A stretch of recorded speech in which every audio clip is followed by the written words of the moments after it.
Welcome to another interview edition of The Malicious Beating right here on Nuclear Holocaust Radio.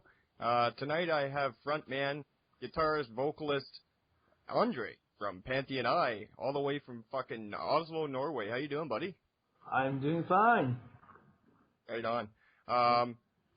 Pantheon I has been around for quite a long time now. They've been around since like 2002.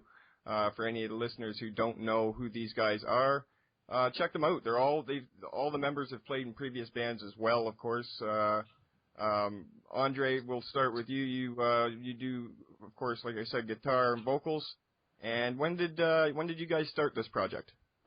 I think we started out in 2001 or 2002. I can't really remember.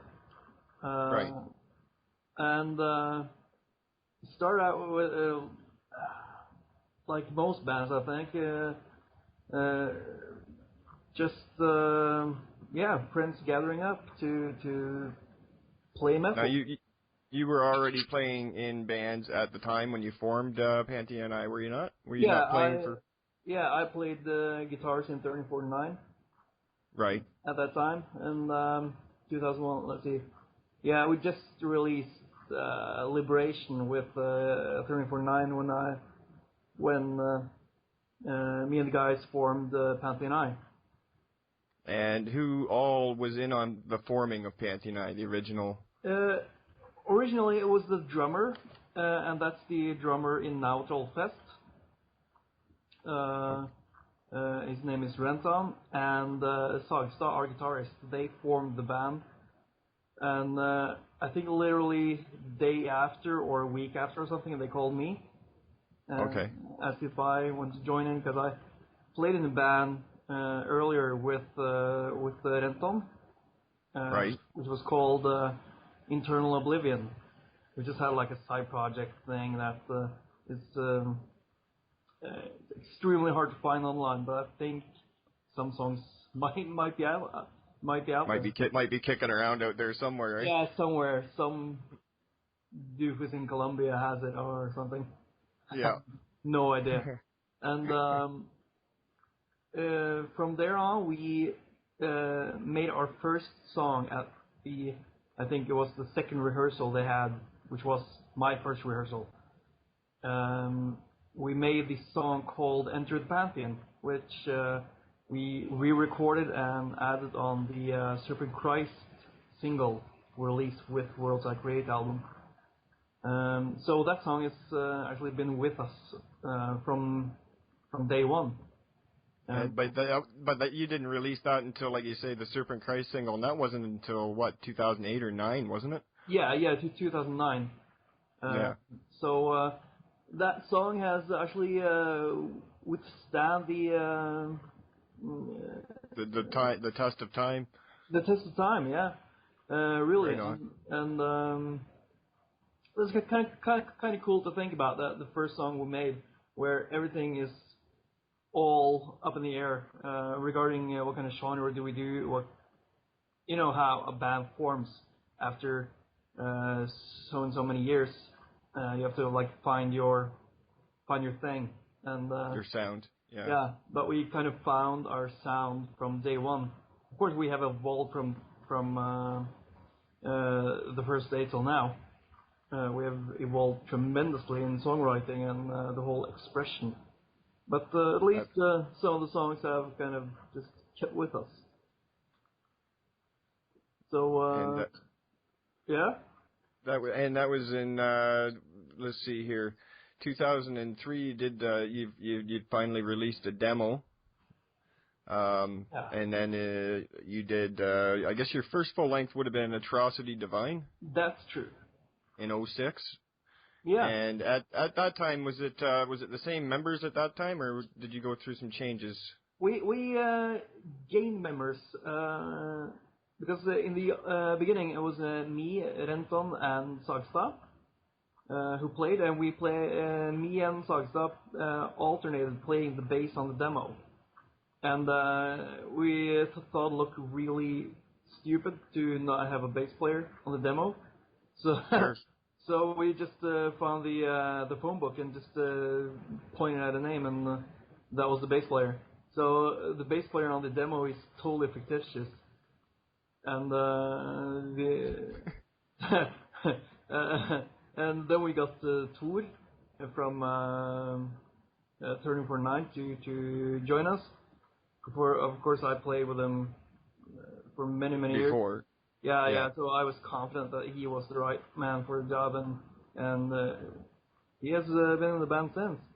But he actually want to call up the name of the player, the bass on the demo. So he called the guy. It's I think a 60-year-old accordion player. Beautiful. Yeah. So that we started there, and we wanted to have have some organic string section. Yeah. So I was gonna say the orchestral type shit. Yeah. You brought in a cello player at that time, didn't you? On the demo, we brought in a cello player. Her name was Silja, as I vaguely remember. And we had Sarita from a band called Ramset. Okay. Which is kind of cool. And she made the violin tracks on that. And after that, on the Actuals Divine, we contacted Sarita could not do the violin. Mm-hmm. So she gave us a number of another girl that could do the violin, and we called her and had an interview. And actually, at that interview, where we met up at Elm Street, I think, which is like a local pub in Oslo. Okay. We were just discussing, and we basically hired her into the band, and that's Gunhild. And she's been with you ever since, though? No, that's the violinist. She quit after.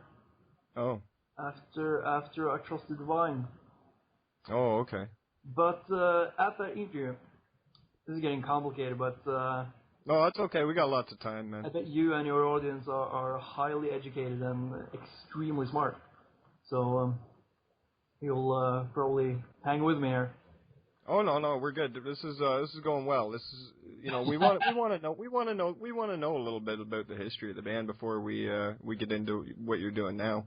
Oh yeah. Right. And by the way, this is probably the first time I have given a serious interview about our history, because I tend to just talk shit. We'll talk some shit. Don't worry, man. Like I say, we got some time. It's because if there's anything you want to skip over, just, that's fine too. No, questions like these usually tend to be really boring, but I like you. So, me too, man. This is, it's good to get to talk metal with somebody that. It's kind of cool to actually brush up on the history, because I will say this: I maybe have a margin of error might occur. Oh, okay, yeah. With dates and stuff like that, you mean? Yeah, like the dates and might even be who played where and when. But okay, yeah. Back to the depending on how many beers were drank that night at that venue. Yeah. If anybody has any complaints, I bet we have some Pantheon I fans out there that actually will correct me. And they can just go into the Facebook page and correct me, and I can just tell them to fuck off later. Perfect, man. Yeah. That's exactly what Facebook's for. Yeah. They need that the I fuck you right beside the I like. They need the I like, and then they need the fuck you. That's what they need. Good plan. So if we getting back into the history of the band, I find that the cello, the strings, when you guys added the strings, a lot of bands that do go to add anything a little bit more symphonic sounding or anything like that, of course, usually is done through synthesizers and keyboards, which sucks, kind of takes it away For me, it does anyways, and it takes away from the experience. And you guys use actual real strings, and I give you a big thumbs up for that, for sure. Cool, thanks. We have always emphasized on using organic strings. As I said before, also is that a synthesizer is a synthesizer and the actual player of the synthesizer is kind of a fraud. It's I agree. Yeah, it's like they're trying to be a full orchestra. It's like that's right. Yeah. It's a slap in the face to the cello player, the violinist, all the horn blowers. Yeah. It's just, it's just too much. You can hear string arrangements done with a synthesizer is always choppy, almost always choppy. Usually they are choppy and are just kind of stupid. Just don't get me wrong. I like synthesizer, but oh, I know what you mean. But when you compare the difference, it's like buying the difference between buying a real diamond and a cubic zirconia. It's a big difference. Yeah. Definitely. So I like a synthesizer to sound like a synthesizer. Mm-hmm. Not a synthesizer that think he is a trumpet. No, that's right. You want your keys to sound like keys. Yeah. Exactly. Fuck, I totally understand that. That's what I'm saying. So that's why I really give you guys, that's pretty cool that you use real strings. I like that. So, well, back to the string thing. I was going a place with, we met up the violinist Elm Street on the right. and we got talking, and we said that we would like to maybe add one more instrument to this. Like a cello or something. And actually, at that time, Live, our now cello player, sat on the table beside us. And she wasn't part of the conversation, like she wasn't with you guys? No. And our violinist knew her, and she said, well, there's a girl that knows how to play cello. Like, yeah, cool. And then we got talking, and we hired both. And to this day, Liv has been with us through all the albums. And you met them over beers. Yeah. Awesome. Isn't that beautiful? So after that, we had a full lineup, and we started making songs, and we recorded Across the Divine, and we recorded everything ourselves. And it's a Japanese label called World Chaos Productions. That really a Japanese? What made you go with a Japanese label? They just had the best off. They just had the best offer at the time, or we like their eyes. Fuck off! Oh shit! And then of course after that you recorded the Wanderer and his Shadow. Yeah, and we got a new lineup there. The drummer, Renton, he didn't want to play drums anymore, so he quit and he started playing drums later on. But at least we got Dan Theobald to do the drums on the Wanderer. Okay. And after that, we lost the drummer again. We're like Spinal Tap. Yeah, a lot of bands seem to be like that, and it's usually the drummer too. Yeah, because in extreme metal, it's painful to play drums. So, yeah. But now, hopefully, we will keep the drummer we have because we are really, really satisfied with them, and it's I think we now have the strongest lineup we have ever had. You had that lineup for the last recording, World I Create, right? Yeah, World I Create and the new recording we did now. Right. And World I Create, that was a fucking awesome album too. Cool, thanks. Yeah.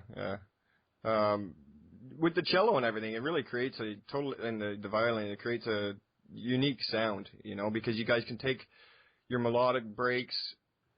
Yeah. And then boom, you're back into this blast beat fucking vicious, straight ahead black metal assault all of a sudden. Yeah, it's really up and down, and I think it is, but it goes together well, and that's not easy to do. Like where it doesn't, the transition is smooth, is what I'm trying to say. Yeah, I think we kind of cracked the code there regarding the blend. We will never categorize ourselves as a black metal band, and that's kind of, I think that's where people tend to fall off and actually not check us out. We are not a black metal band, but we can be as fierce as a black metal band. We can sound more black metal. No, yeah, that's what I meant. That sound, that's straight in your face, but non-symphonic blast beating type of. The only reason why I don't call it black metal is because I don't want to ruin my view on what I think black metal is.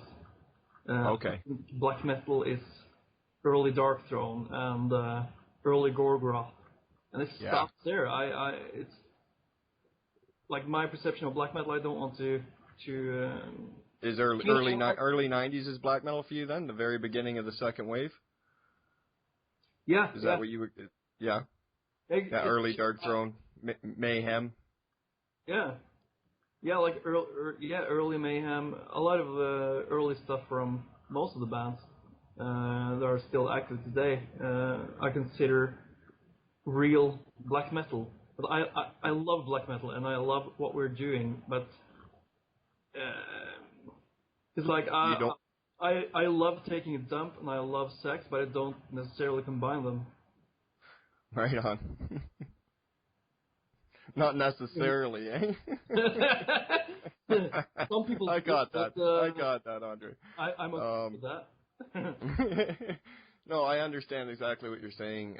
You're definitely not what you would call a traditional Norwegian black metal band by any sense of the words. I think you guys have obviously expanded into something different. And but what aside from like content-wise, let's talk about that. Lyrical content. You're the vocalist. Do you write the lyrics yourself? And what is your inspiration? What do you write about your message base? Not your message, but you understand what I mean, right? Oh yeah. I can go through actually all the albums because they are. They're different throughout. Sure, let's do that. Yeah, it's like a thematic thing throughout. And most of your albums are conceptual albums, right? Yeah. Oh, hang on. Before we get into that, though, Pantheon I, where did that name come from? Who came up with that? That was, I think, me, Renton, and Sagstad, as I recall. We sat home at Sagstad's place, and we just thought we need a band name, and we need something that will kind of hit people, and it's kind of weird because we want to create some kind of weird music as well. So we just combined Pantheon and I. The full meaning of it is Pantheon is like a deity, a god thing, right. And I is the ego. So it's basically saying that we are gods. Yeah. So that's the no, it's a fantastic name. Yeah, and there's a lot of people, even on tours. I remember we did like a tour with Mayhem, I think, a couple of years ago, and always referred as Pantheon I. No. Yeah. Because people don't know how to pronounce it, and I don't know how it is. No, it's not like that in the States or Canada. You guys know how to pronounce Pantheon, but in Norway we are notorious for writing Pantheon with PH in front. So really? Pantheon. Yeah. Pantheon. It's so many cases. we did a lot of interviews here in Norway in magazines and stuff, and they write it wrong all the time. It's just all the time, and sometimes they forget the I, so we're Pantheon, and I believe that's like or just Pantheon. Yeah. It's a French band called Pantheon. I recall, and it's an American band which is really right-winged. That's not you. That's not us. We got actually invited to play at a festival in Germany. That had majority of the bands were like Norse Viking metal and skinheads. And oh wow! And we headlined the festival because I think the promoter actually thought we were the right-winged American Pantheon. So we played like a Nazi fest. That was hey, as long as you got paid, I guess. Oh yeah, we got paid. And that was so cool. We headlined above Tyr from Iceland, and at that time we were not nearly as big as Tyr, so something was wrong. We got like all kinds of alcohol and stuff, and particularly that night we got really drunk, and I think we split up like. Well, I quit the band 2 times. In one night? Our drummer quit the band 2 or 3 times that night.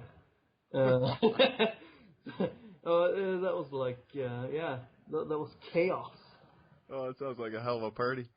Oh, it was. So, yeah. But yeah, back to the lyrics. Usually it's me.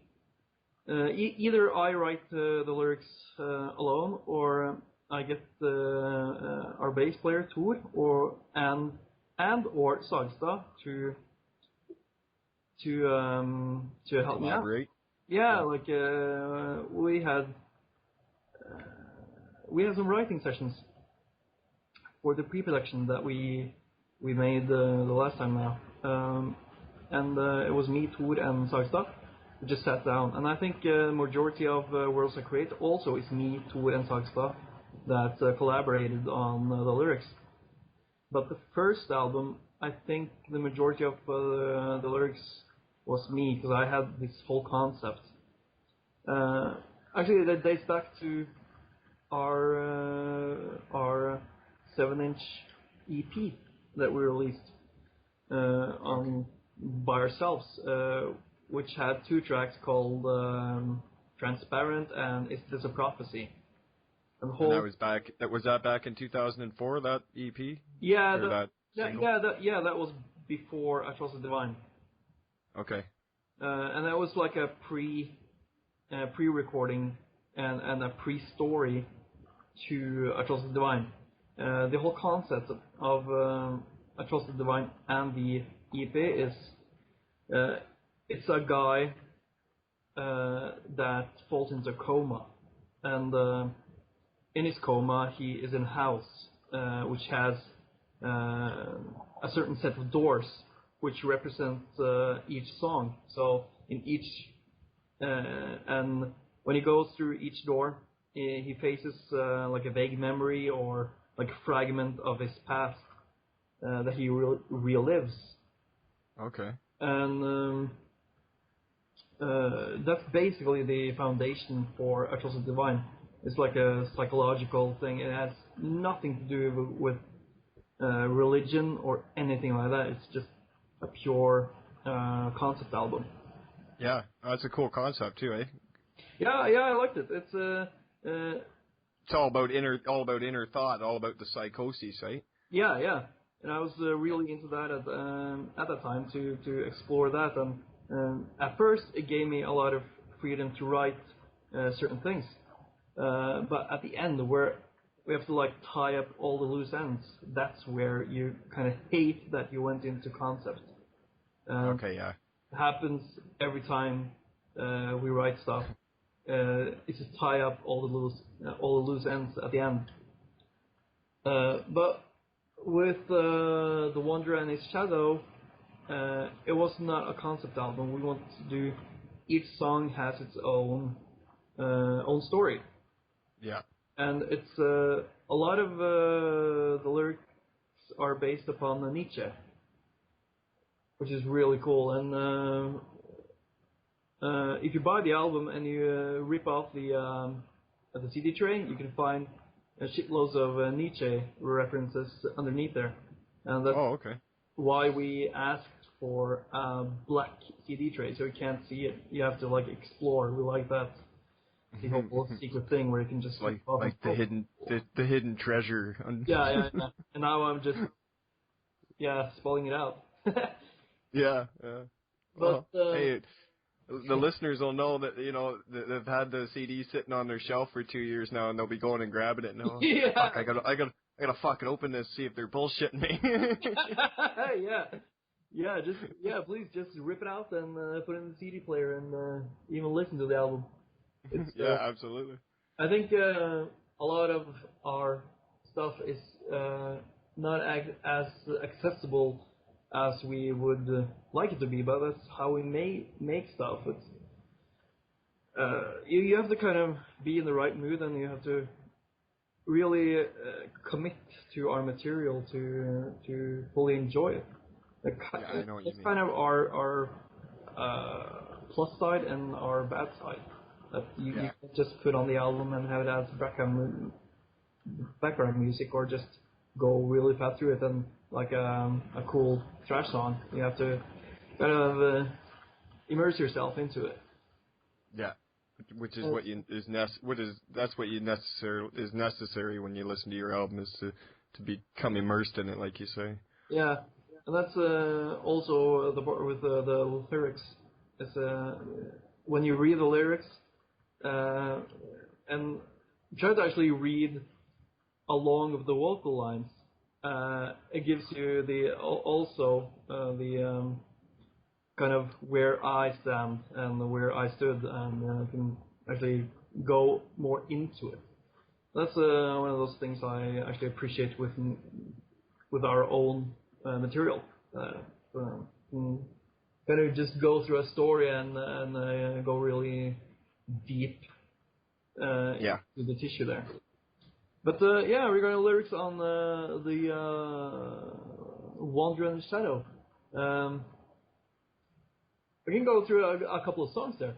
Shadim. Yeah, let's do that.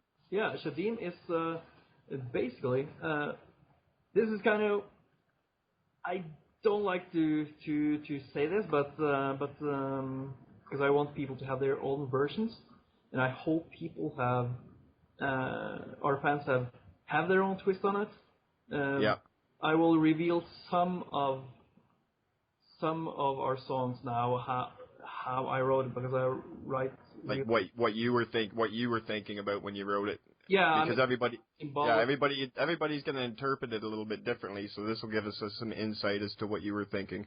Yeah, it's like with Catatonia. I'm a huge fan of Catatonia, and luckily there are friends of ours as well. And I asked Jonas, the vocalist, what he means about his lyrics, because I almost fell in love with the lyrical contents of some of the stuff he writes, but he refuses to explain.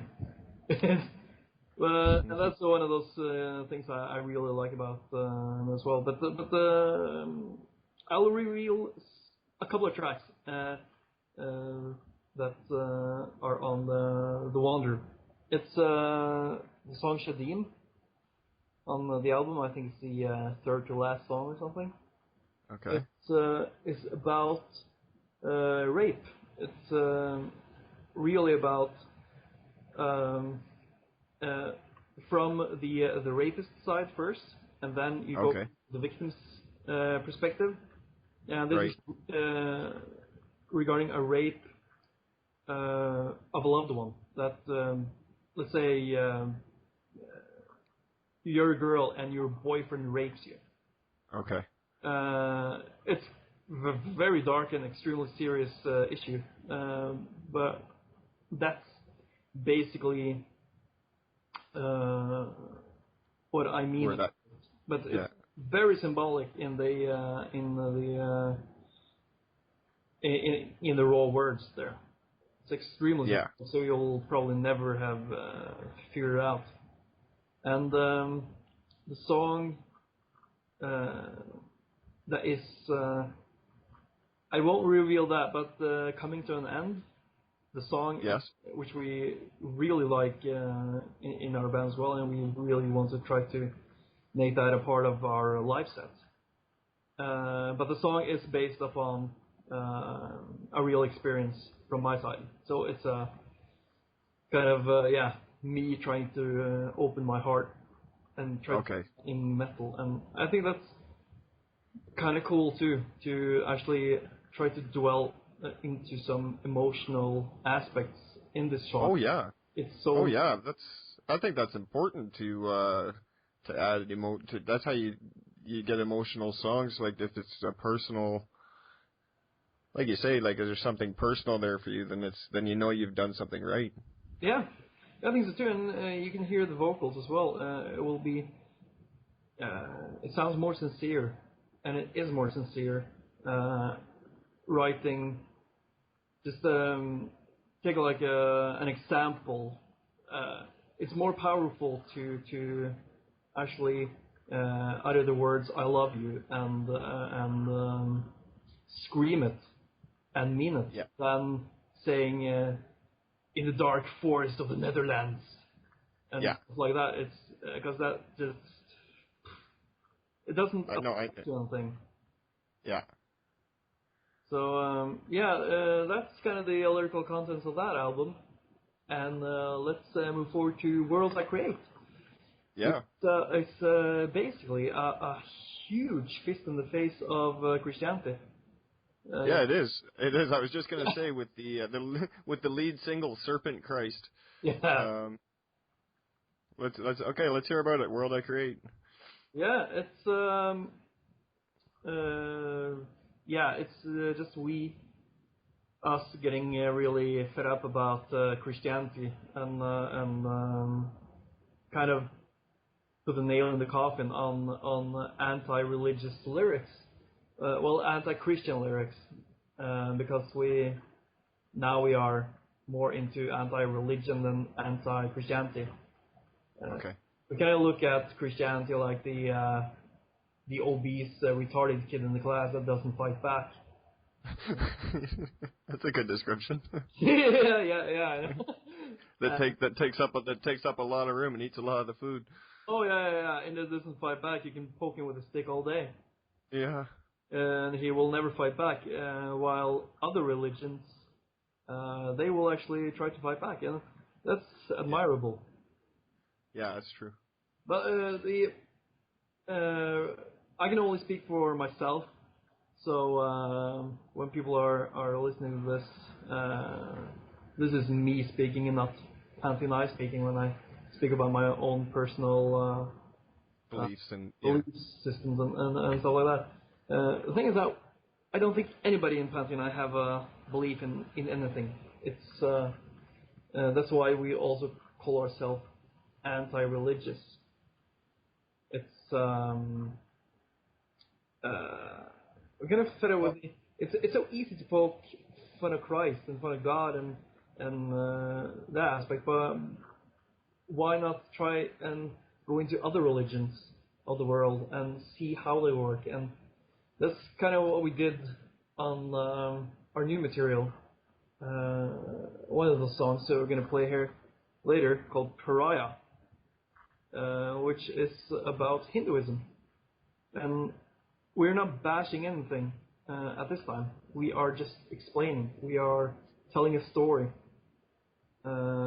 behind every religion. We got really into all the religions we are talking about. We don't want to just pull out something and say, "Oh fuck, I hate this. I hate you. You are stupid."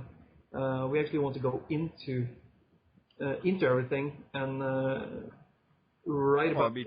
Be truthful about how if you can't just write material hating on something that you're completely ignorant about. Yeah, it's true. It's very stupid to hate something you don't have even tried to understand. So we understand it, and that's kind of why we don't like it, but we don't bash Hindu gods like Ganesh and stuff like that. That would be stupid. But we have for the two songs we wrote now and recorded are based upon stories, and stories that might be real, might be relevant for people out there. Right. And people might consider us sissies and things like that. I really don't care. I don't want to be at the ignorant side of the music industry anymore, and just singing about Satan and sing upon Jesus' face and stuff like that. That's cool. We did that before. We did do some harsh and really blunt lyrics on Worlds I Create, but I like it because they were meant to be blunt. They were meant to be what they are. It's like we're singing about Christ, resurrect, and we'll fucking kill you again. And well, this just isn't the project for that, right? I mean, it's Pantheon I evolving, and I think we have now evolved into something we are really comfortable with. It's focusing upon music, and really good music, not trying to recreate anything. We are solely just creating new music like it's art. And I find with the sorry to cut you off. I find with the what you're saying about with your belief system, but yet you because I find you're a lot like me that way. I'm not religious in any way. I don't even like religion, but yet I am fascinated to it to the point where I have studied several of them. Yeah. You know what I mean, they're interesting, so why not dive into them? They are really interesting. I mean, try reading the Bible. It's extreme. It's fucking far out. I know. I know it's a better story than Star Wars. It's it's mind blowing. I mean, even at the in the start, the Genesis, it's just really weird. Everything is just weird because people lived for 700 years, 800 years, 900 years, and it's just weird. It's weird, and it deserves a good read. It just actually I kind of like the Bible because it has so many fucked up stories. But I like it on the basis that it's fictional. I like it as a fictional book. That's what I've always said. It's the greatest piece of fiction ever written. Yeah, it's way beyond whatever George Lucas wrote. Oh yeah, the stories in it are fantastic. I know. Yeah, they're huge. These great big huge tales that are. And the thing is, though, is what bothers me is that people can take a book like that, though, and so many people, and actually change their whole life and tune their whole life to it, to the point. Yeah. It's a shame. It's weird. It's because other people say that this is reality. This is what happened, and that people are so into it. It bothers me. I know. Oh. And I was actually watching the Whitney Houston funeral thing, and because I like good pop music as well, and and I was just curious to see, okay, what will happen when Whitney Houston dies, and I was sick to my stomach because they talk more about Jesus than Whitney Houston. They talk more about believing God than Whitney Houston, more about Jesus' accomplishments than Whitney Houston's accomplishments. And I think it's fucking retarded when a religion can outshine steals all the credit from the person that actually put the work into it. Steals everything, and it's just a slap in the face of the artist. And I agree. Yeah, it just really, really, really bothered me that they can do such a thing, because she was a tremendous artist, but put like God and Jesus into equation, she got outshined brutally in her own funeral. I know, they just need to put that fucking shit away and let it be about what it's about. Yeah, I can really relate to people writing about, like, can be like Jesus bashers, say, like D-side. They are just blunt. and Glenn Benton is blunt in his lyrics. Oh yeah. I can relate to that when you are around fanatics, because you just want to just scream and just fucking maim them. Yeah. And it's not many days ago I saw a documentary about the Westboro Baptist Church, and that fired me up. Fuck me, I really wanted to just blow up churches, and because they have no respect for human life whatsoever. They are just ignorant, and I just want to at least try to beat some sense into them. Yep. But in the grand scheme of things, I think I will enjoy a good story more than bashing Christianity. Yeah, I know what you mean. In the end of the day, it gives me more. It's kind of an ego thing. I go for what feels best at any given time. So a good story now feels really good. So we are writing about good stories combined with the religious aspect of that. Religion can actually fuck you up. It can fuck up relationships. You have. But with Worlds I Create, that was a different feeling back then in 2009, though, wasn't it? It was. Yeah. Yeah, it was kind of a whole energy between me and Sagstad and the rest of the band, but we tend to be a bit more extreme in our how we are, and it was a feel back then where nobody had really addressed it the way we liked it, so we decided to do it on our own terms. So we just created this album that is totally just a slap in God's face. Yeah. And we also have the Norwegian song Bandlist on there, which the lyrics are basically about the last Viking standing his ground. And just that one, and the song called The Last Stand, which is also just the last man standing, and hordes of Christian morons are just coming to get him, and he swears by the sword and just, fuck you, I'm standing my ground. And we kind of picture that would be the case here in Norway at times when the whole Christian invasion came. Yeah. They not just Norway, they did that across the entire planet. Oh yeah, it was a Spanish Inquisition where it was believe or look at North America. They come over here and killed all the native Indians and just moved over here too. Same thing. Yeah, what a bunch of assholes. It is. I mean, no disrespecting the people that are there now, but the Christians also made the most notorious torture devices in all of history as well. Oh yeah. I mean, their symbol is a brilliant torture instrument, the cross. Yeah, exactly. Just to defuse people that might think burn the cross is like a homage to KKK or something. Mm-hmm. Burn the cross is basically burn the cross. It's nothing more, nothing less. It's just burn Christianity. Yeah, exactly. So, but it's not.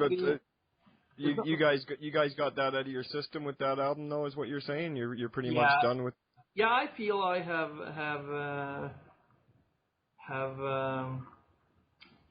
drained myself of that kind of bile. Well, once you've said your piece, I guess, if you've. Yeah, it's kind of like that. But still, when we do Serpent Christ live and we have that in our sets doing live shows, we always play Serpent Christ. And when we do that, you gotta play it though. It's a killer fucking track. Yeah, thanks. We do that and Defile the Trinity. Songs like that. We there and then when we play them live, I'm back at where we were when we made the songs. I'm as ferocious and as pissed off at Christianity in that set time we do the song. It's like somebody hits a switch and you get right back into that mode, eh? Yeah, I'm skitzing live. I have so many personalities live, ridiculous. But it's because I go into each and every song fully. Live shows like an emotional roller coaster. Yeah. I just immerse myself, and sometimes I get so drained out. I just go to bed after the shows. So. Have you guys been doing a lot of live shows, or have you done any big tours or anything in the past? We did a tour with Mayhem, but that tour it was disastrous because we were promised a full tour, a full European tour from promoter, and he totally bailed out. So we got to do 9 days, I think 7 or 9 days with Mayhem in France. We toured the shit out of France, and that was the shows were really good. I mean, the how the Frenchies opened their arms to us was amazing. They really liked Pantheon I, and we really liked France. So really, eh? That was cool. And we did our last European tour was with Absu, the American band.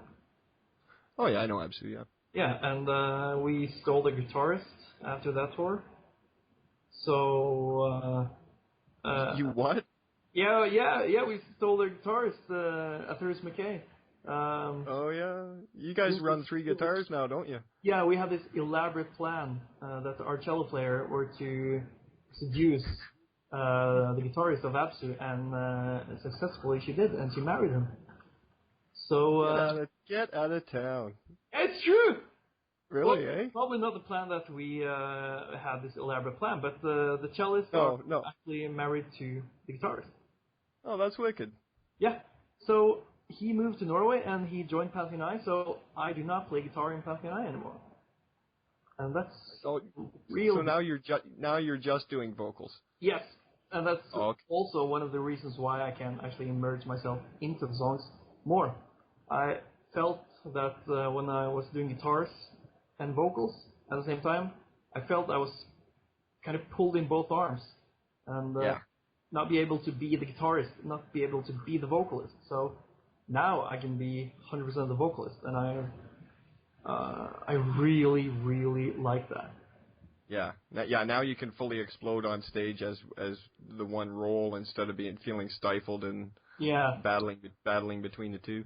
Yeah, and I can drink more. Yeah, there you go. You don't have to, that's right. Vocalists can always drink the most. Yeah. As long as you're not falling off the stage, you're okay, right? Oh yeah.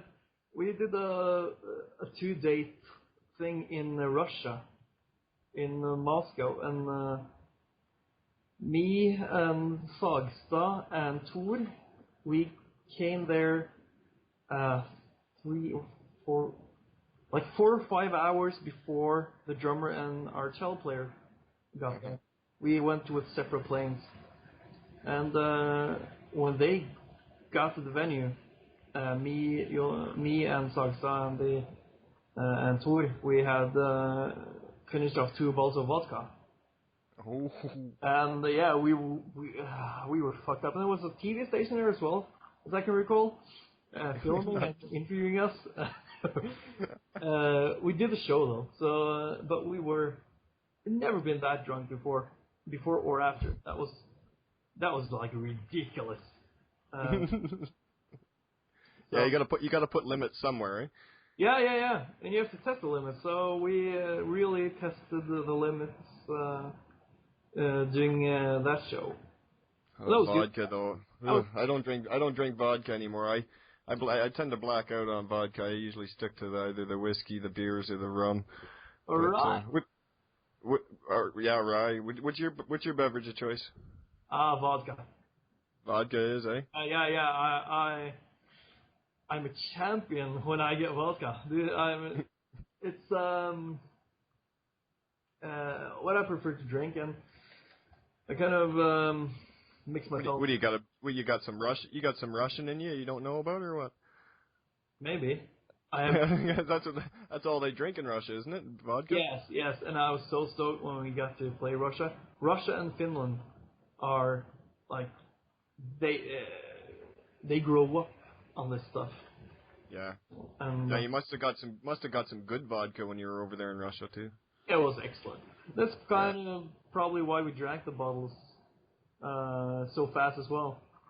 And I was feeling really good. I can recall feeling really, really good backstage. I'm like, yeah, we're gonna feeling really good and saying Nostrovia a whole bunch. Oh yeah, and when I got on stage, after like 2 head spins or something, everything just fell apart.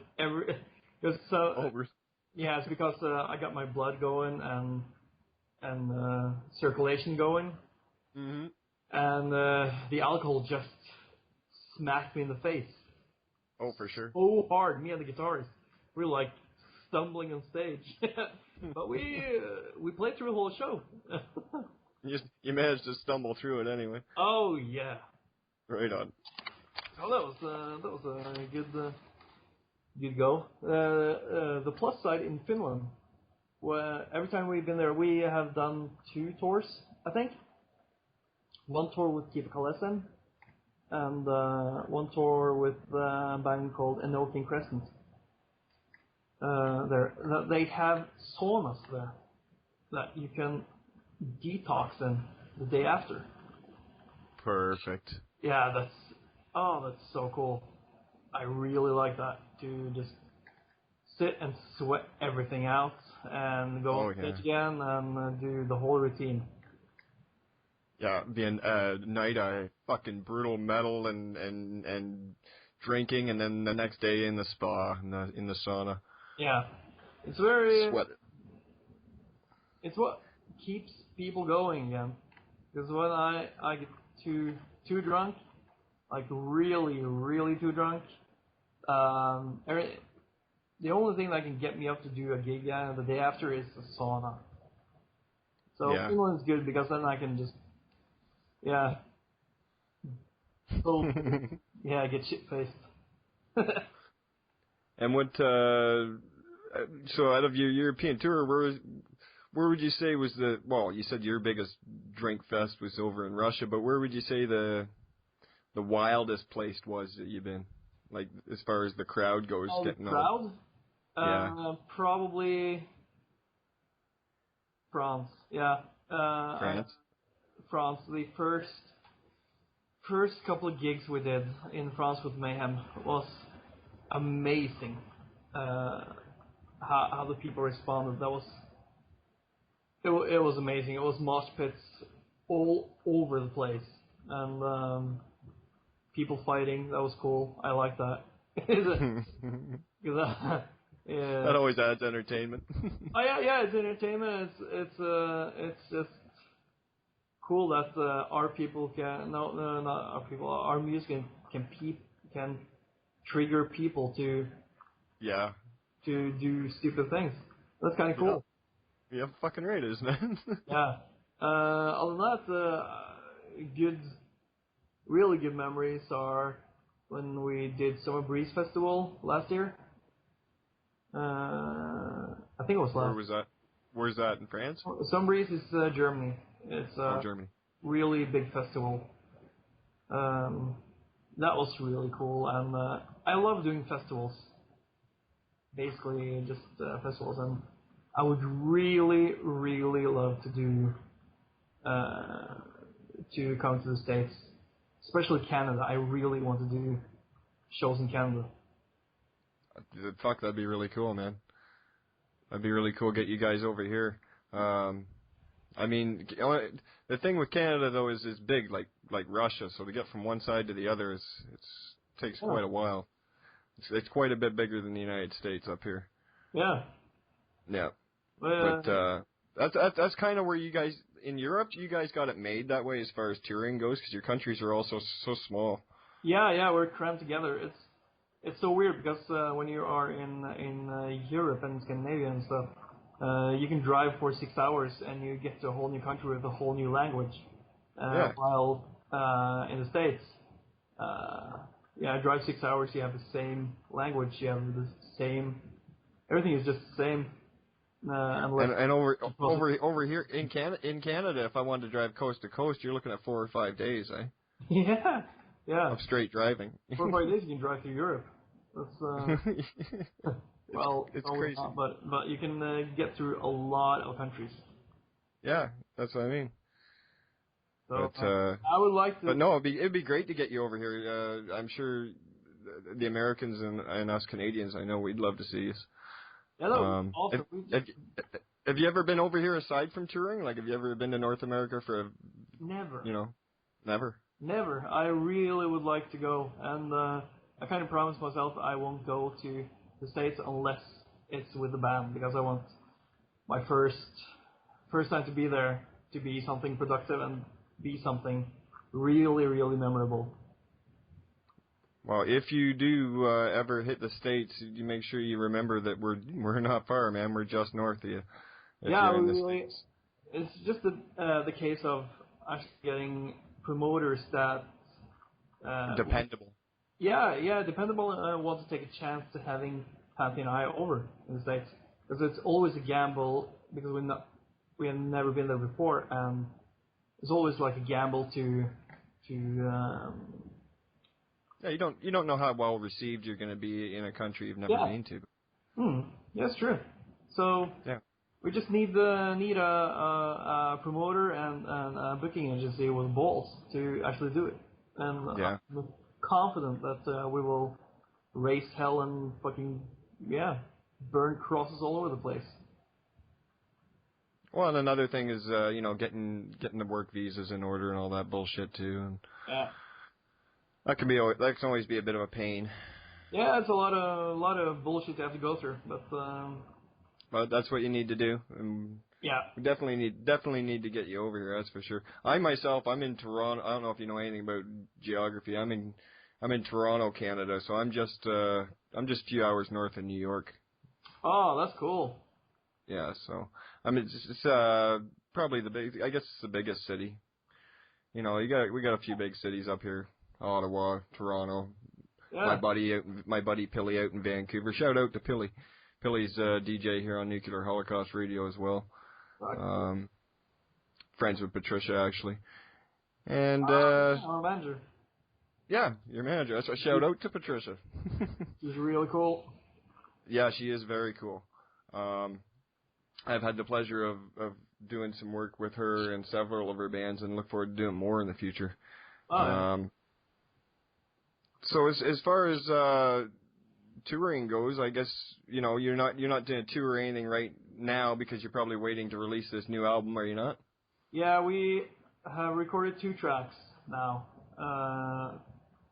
that we pulled from our pre-production that we made. We were supposed to go in and do a full-length album, but we decided to do pre-production first, and then we wanted to record 2 songs just to see what kind of sound we have now with Shandy McKay in the band, and what kind of sound will be, because it's like 2-3 years since Worlds Are Great. What will Pantheon I sound like? Even we didn't know. So we went to the studio and we recorded these 2 tracks. And now we are actually looking for a label to either do like a 7-inch vinyl or something, or even do a full-length album, because we have all the material done for a full-length album. And you do have enough written for a full-length now, eh? Yeah, we have a lot of material that are still just laying there, and we are these days rehearsing and just polishing the songs, just making them 100%. But we're basically ready to go into the studio to record a full-length album, as long as we get a label to back us up. Sure. So now, what happened? The label you used for World I Create, what label was that? Candlelight Records. Now we decided to part ways. I think the expectations both ways were set a bit high. Okay. So and we just decided to part ways. It didn't work out for either one. Just time to move on. Yeah, time to move on. So. Yeah. What about these two tracks that you recorded? I have one of them right here. We're gonna play that tonight. It'll be right after I'm finished talking to you. It'll be a world premiere of the tune Pariah. And where did you record these two tracks? What studio? We used the same studio as we did on Worlds I Create. It's called Strand Studio. So. Where's that, in Oslo? Yeah, it's in Oslo. So it's just close by everything. It's kind of a relationship thing where we think. Well, we know that he will provide us with the best sound for the material we have, and the same thing goes for the artwork. We actually have artwork for these two tracks already done by the artist who has made all our covers, who is Kjell Meland, and he has given us some amazing artwork on all our albums, I think. So it's actually a piece of art that goes with these two tracks. That's already painted and already done. Okay, cool. So and he paints. That's what he does. He paints. Yeah, he paints. It's oil paintings. Oh, okay. And even some of the paintings he have. Yeah, all our covers are original pieces, and. Yeah, I saw you. I saw a photograph of you standing next to the artist with one of the canvases that he'd painted up for you. Yeah, it was me and Shannon McKay standing there with the artwork between us. It was kind of cool. I didn't know he had the original artwork. I thought he had sold it off to a private collector. So it was surprising to actually see the artwork in his studio. Because we went up there to look at the artwork he had for the two songs now. And we got to look at that, and we just saw it in the corner of our eye, that Worlds I Create were just standing on the side. So that was kind of cool. Oh, very cool. So, you obviously, like I say, if your artist is doing a good job, you might as well stick with the artist, and if your producer knows what sound you're after, they know what you're looking for. I mean, why change? Yeah, we have definitely found our people and our partners to collaborate with. It would be utter fucking stupid to use any kind of digital art or something. Like a band photo on our next album. That would be so out of the ordinary for Pantheon I. And I like the fact that you can put every album side by side and just look at them like pieces of art. You seem to be a real fan of the like you say, the organic, the real, the tangible, not the. Yeah, I understand what you're saying. Yeah, I like things to be organic. Don't get me wrong, I don't like hairy armpits on women. Not that organic. Yeah, we have to draw lines, don't we? Like we said, you got to draw lines somewhere, man. Yeah. I actually interviewed with Derek Rice from Dead Radio. Right. He's a really cool guy, and he actually likes hairy women.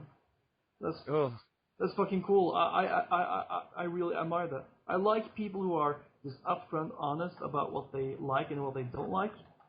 That I'll admire, but I can't admire a hairy woman. Oh no, hairy women are atrocious. But no, yeah, I know what you're saying. That takes balls to yeah, it's so openly. Cool. Yeah. I really like people that just say, "Well, yeah, that's me," and deal with it. That's so cool. It's I have so many discussions regarding what kind of music I like. Yeah. And stuff, and we did a tour with some people, and they were typical metalheads, like leather jackets with 10,000 patches on, and just metal. And they were into Manowar and all kinds of stuff, and got into a huge discussion about Slayer. And I am one of those people who actually don't like Slayer. Okay. I get why people like them. I totally get that. But I don't like it. I think they have really, really good opening riffs. And I think they just fucking falters after the opening riffs. Every time. They have like these cool like Seasoning in the Abyss and Raining Blood. Like these really cool openings, and then it just goes into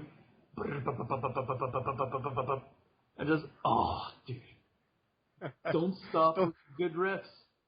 Holy fuck! Don't candy coat it. Tell us how you really feel, Andre. And I got into this whole thing because I went to see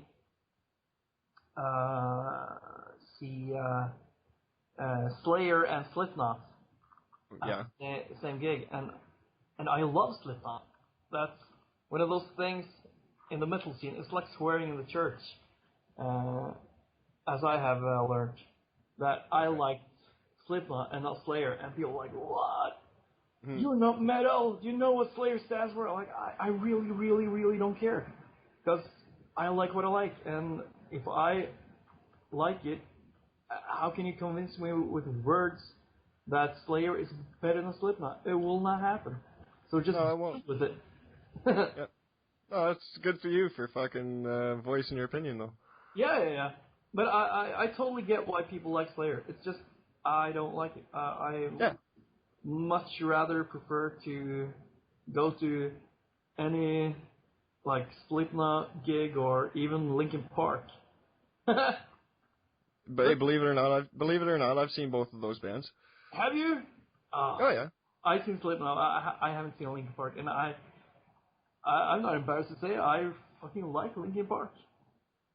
I think I've seen them. I went and saw them. I think it was Static X, and I forget who else. Oh, that's cool too. I like Static X. Yeah.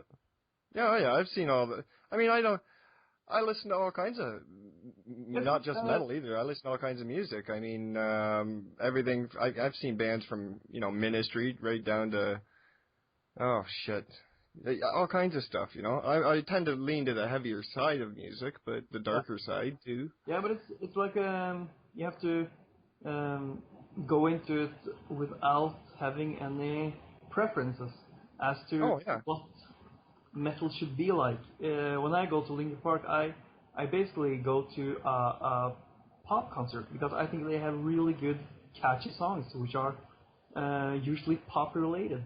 And that's right. I think Linkin Park is a great pop rock band, but it has nothing to do with black metal or anything like that. So I have to take that out of the equation. I can never go to a gig where you had Darkthrone play and Linkin Park play. That would be just totally wrong for me. Yeah, I know what you mean. Because they are two separate worlds, but I'm not so narrow-minded that I will only listen to what I consider to be metal. So that's right. It doesn't mean you want your fucking music mashed together. It just means that you like different types of music. Yeah. So when I say that I rather prefer Linkin Park than Slayer, it's because I would rather listen to a good pop rock band than what I consider to be a subpar standard heavy metal band. That is Slayer. Right on. But yeah, I'm not like Slayer. I'm not dissing Slayer like saying it's shit because it's not shit. It's the reason why. No, I just love how you threw that in there though. It's perfect. yeah, it's like it's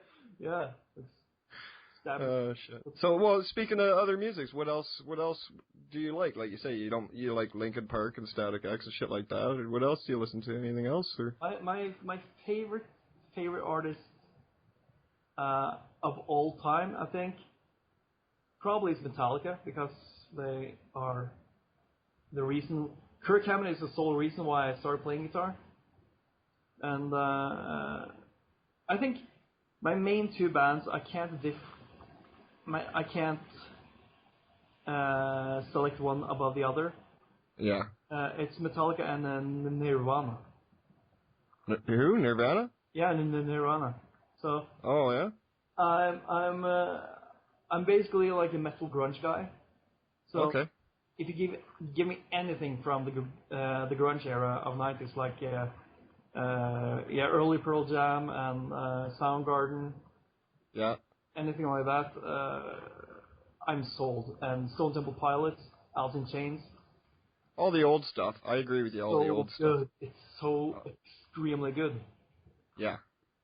But like new artists, what I really am into nowadays is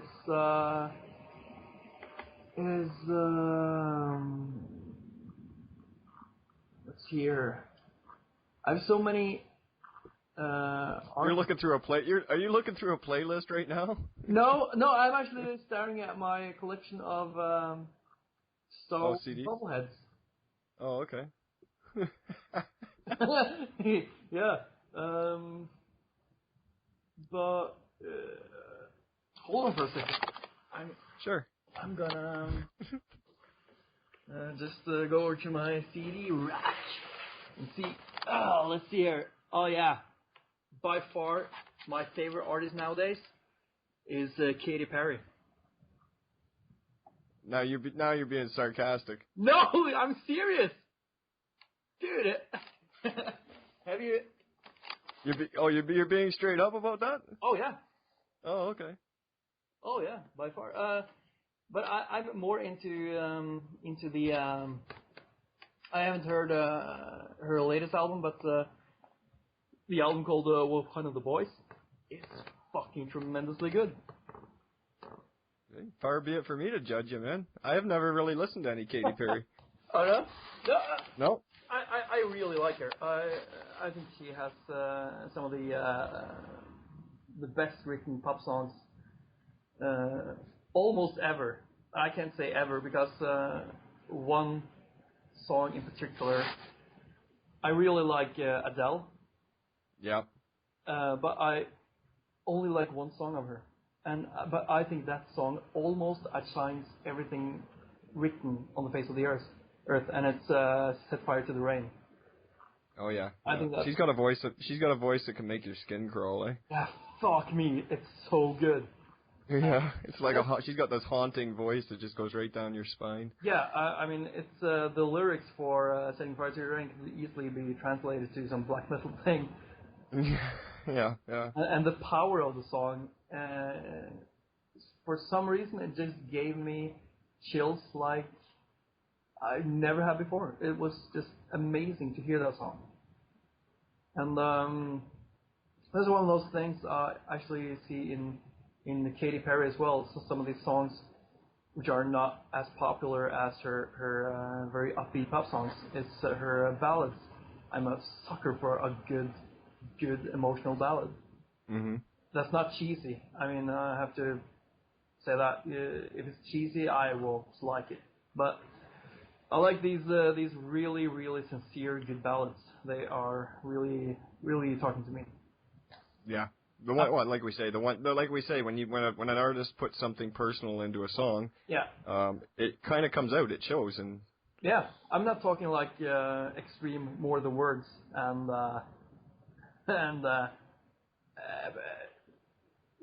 Scorpions with a Wind of Change.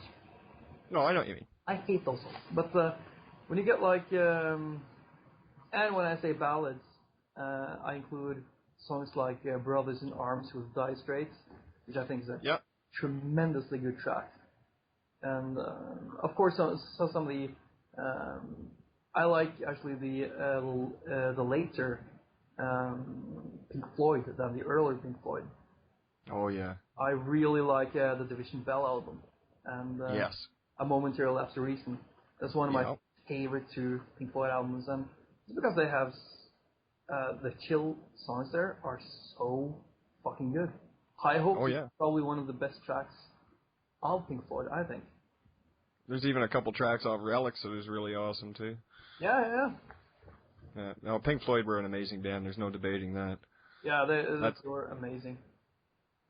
So, how do you feel? Where do you stand on? Well, probably the big one, Black Sabbath.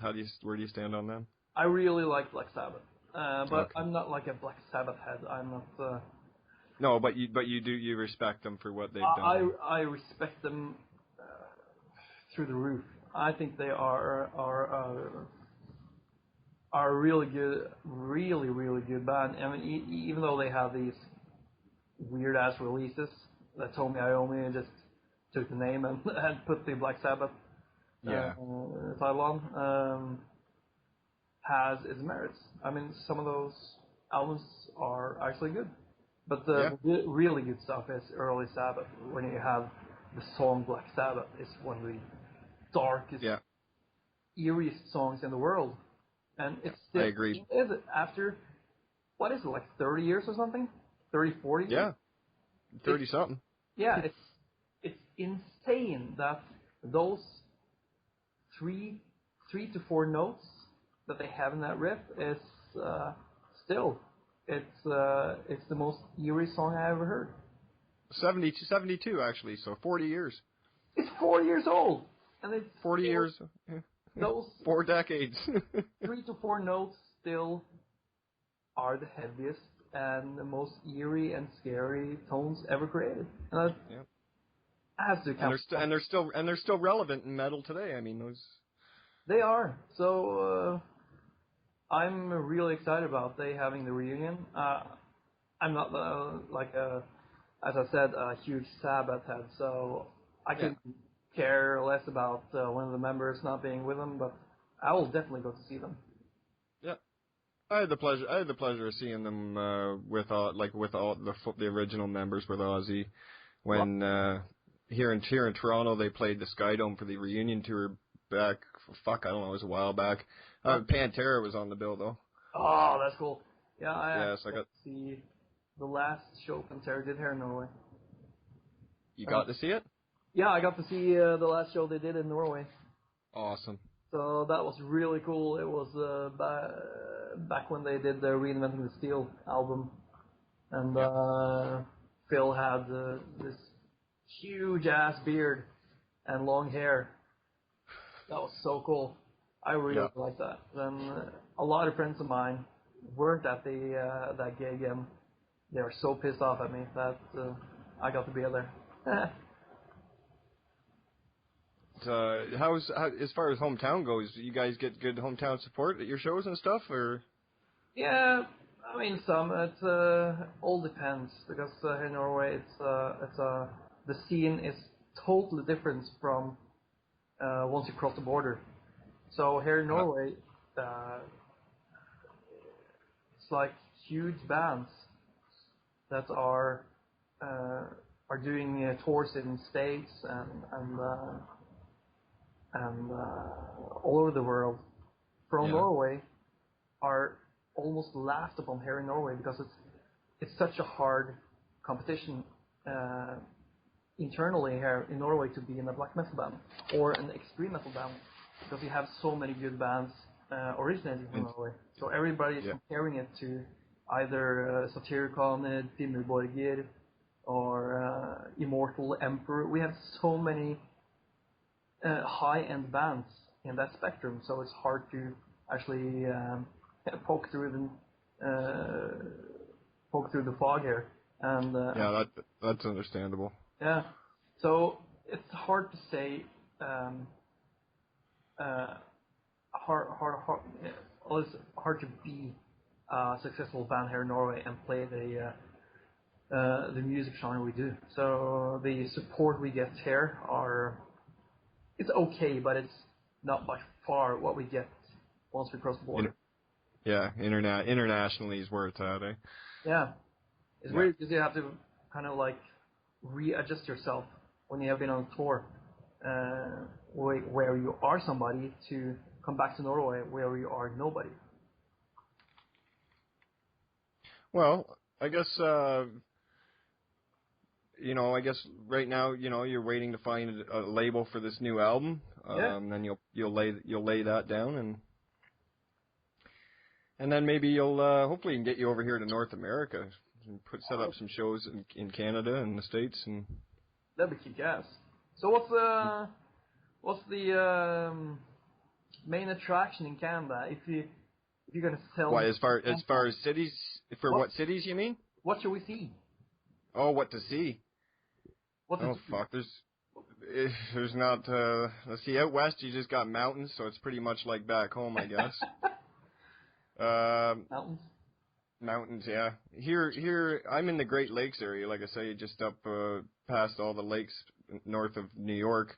Here it's just a big city, millions of people, got the CN Tower, shit like that, just mostly just city stuff. Or definitely, if you go to Kvebek, you want to hit old Kvebek City. All right. That's gorgeous there. A lot of history. Yeah. Montreal is where you're gonna go for the night spots. If you ever come over to Canada to play, you'll definitely hit Montreal because that's the metal capital of Canada, right. And that's where you're gonna fucking party. All right. Montreal. Oh yeah. Do you have any famous porn stars living in your area? Not in the immediate area. No. It's kind of a drawback. I would like to see a famous porn star. It's one of my projects here in life to meet and greet as many porn stars as I can. Well, you gotta have goals. To this date, I have greeted none. So, if I get to start in Canada, are there any huge porn stars in Canada? The Canadian stars? You know what? I'm sure. Oh yeah, I'm sure there's several. Yeah. Yeah. When you work your way over here, I'll look into it for you, buddy. Oh, dude. Well, also one of my talking about porn and beautiful women. One other artist I actually like who is Canadian is Avril Lavigne. Oh yeah. And I don't know why I got that from discussing porn stars, but it's funny how one thing can lead to the next. I know she would have a tremendously good career doing porn. I think so. Oh yes. Oh yeah, I'd want to watch that. Most definitely. I would watch it. Speaking of Canadian bands, do you know any Canadian metal bands at all, or? Yeah, Bryan Adams. Bryan Adams. Yeah.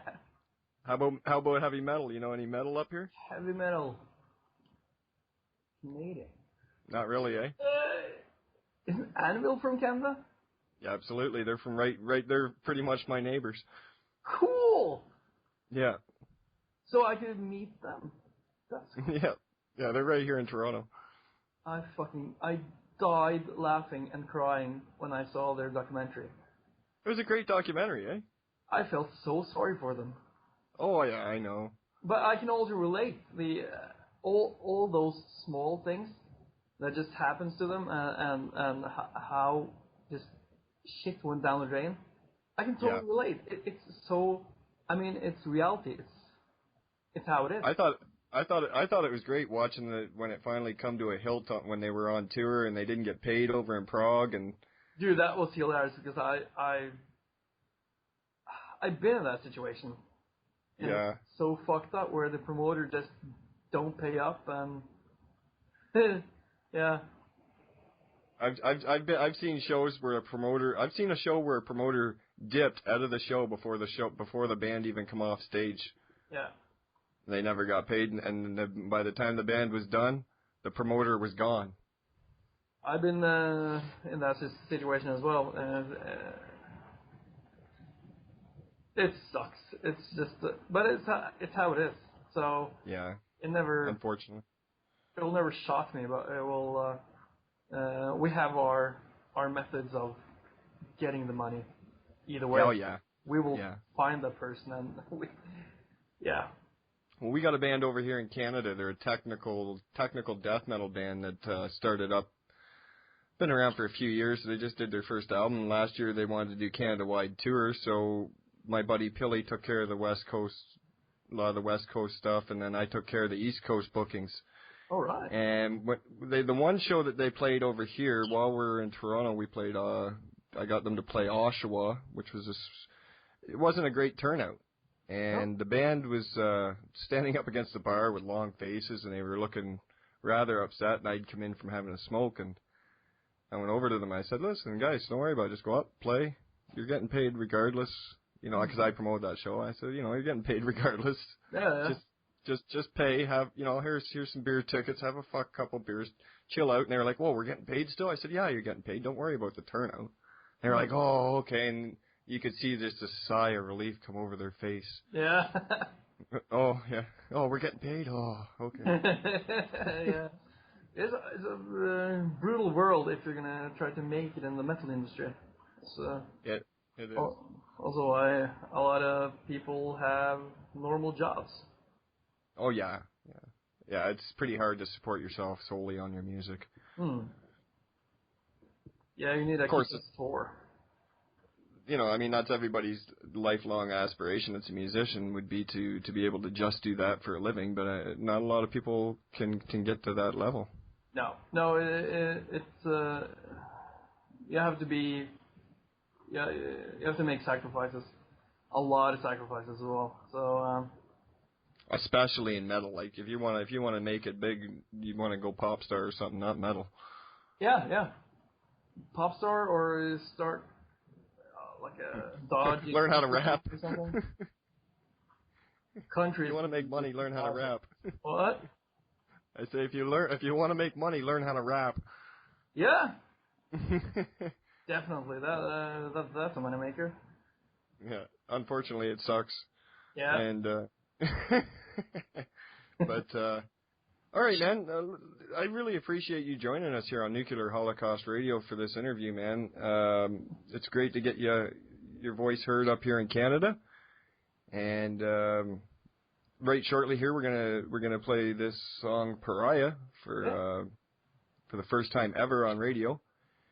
And cool. So like I say, when you guys get this next album done, I hope you're gonna come back and talk to me again. And definitely. Yeah. Might be even me and some other guy or girl. That'd be perfect. Hell yeah. You're welcome here anytime, Andre. If you ever stumble upon like Avril Lavigne or something, just say to her that Pantheon I wants her to guest on the next album. I'll link her up with you on Facebook. Yeah. Please do. And give her my Skype accounts. Speaking of Facebook, you guys, the listeners can find Pantheon I on Facebook. You can find them on MySpace.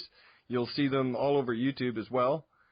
And I don't know. I guess that's about it. Did you want to introduce this world premiere track of Pantheon I, Andre? Yeah, sure.